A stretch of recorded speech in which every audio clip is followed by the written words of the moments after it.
Widening his eyes, the man realizes what's about to happen and orders his henchmen to stop the boy. But it is too late and a strong light begins to emerge. Smiling, our boy says goodbye and states that he will find Jonathan Curtis in the past. While traveling, all he wishes is that he goes back at least to the time when his siblings were alive. Everything works out and we find ourselves in the present moment where he went back 23 years with the world still on the brink of collapse. And he is introducing himself to the traveler who said he would pass on his power. The two shake hands to begin the transfer. Thinking, Huck says that this time things will be different. A strong wind starts and the system asks the man who previously had the power if he wants his body to disappear afterward. Considering himself a dead man, he clicks to execute this action, while the protagonist receives all of his abilities. When the percentage reaches 20%, the man lying on the ground says the boy cannot let his guard down, since even though the process is underway, if something happens, everything can be cancelled. Suddenly, a huge creature appears behind our boy, leaving him in a very complicated situation. Laughing, the hunter says that life really is a mess. Upon seeing that the monster is the same one he thought he had defeated,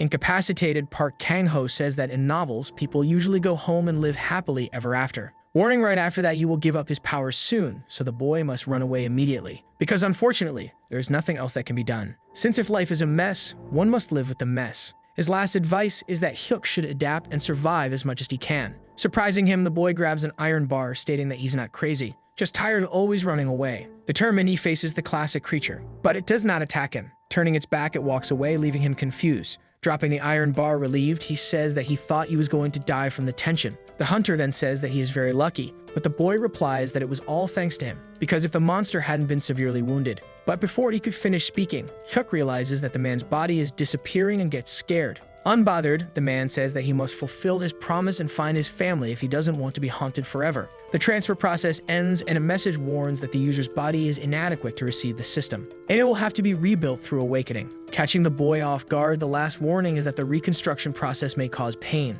Immediately, Hyuk feels a crack in his neck and realizes that even though he's trying to act tough, it hurts a lot. His whole body twists and he says it's as if all of his bones are breaking and his skin is shredding. Dropping the act, the boy looks up and starts screaming intensely. The next day in the morning, a man inside a vehicle approaches whistling. Suddenly something in front of him catches his attention. It's the protagonist who is at the place tying boxes onto a pickup truck. Seeing Kai Chil-hyun approaching, the boy asks what he is doing there. Without answering, the man asks the same question, since it was the boy who asked for time off and switched shifts with him. Lying, Huck says that he was just about to go home when a monster appeared and trapped him there. Astonished, his colleague asks if he wanted to die by daring to sleep in that place. Dodging the question, the protagonist asks him to just ignore that fact. Then he says that it's way too early for Hyun to be there without the rest of the team. Also lying, the man says that he has recently been waking up earlier than everyone else. That's why he arrived first. Thinking to himself, our boy says he knows the man is hiding something at that place. We discover that the man has already tried but failed to use the copy master power correctly,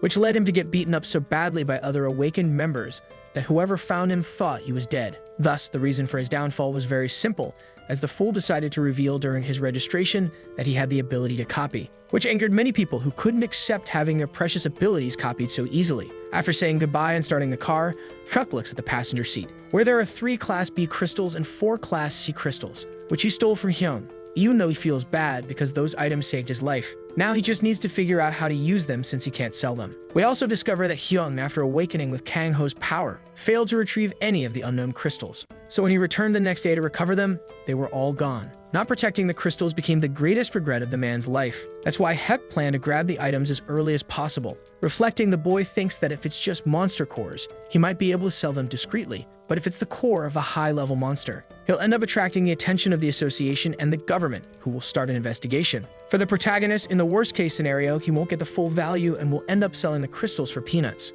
Staring at the phone screen, he concludes that there's only one way out: to register quickly as an awakened. Someone answers his call and asks the reason for the call. Smiling, the boy tells Shulmin that he has money and would like to meet for some beers, where he'll pay for the drinks if the guy agrees to do him a favor. In the safe zone of Seoul, Huck talks to someone inside a building. The man in front of him says he'll pay $600 for all the items he brought, but the boy asks him to raise the price a little. A bit embarrassed, the buyer says that items like those used to cost $800, but the man has declined. Dissatisfied, our boy thinks about what to do next. While the man explains that the population is shrinking, prices are rising, and no one wants to spend. Suddenly, 2 kids show up crying. Hugging the protagonist, they say they thought he had abandoned them. Huck kneels down to get closer and speak more directly. With Choi Eun-jung, his little sister, and Choi Eun-chul, his little brother. Pointing his finger, he asks what the two are doing there instead of being at school. Interrupting, the man says that the boys shouldn't scold the little ones who only came because they were very worried. Then says the boys should start thinking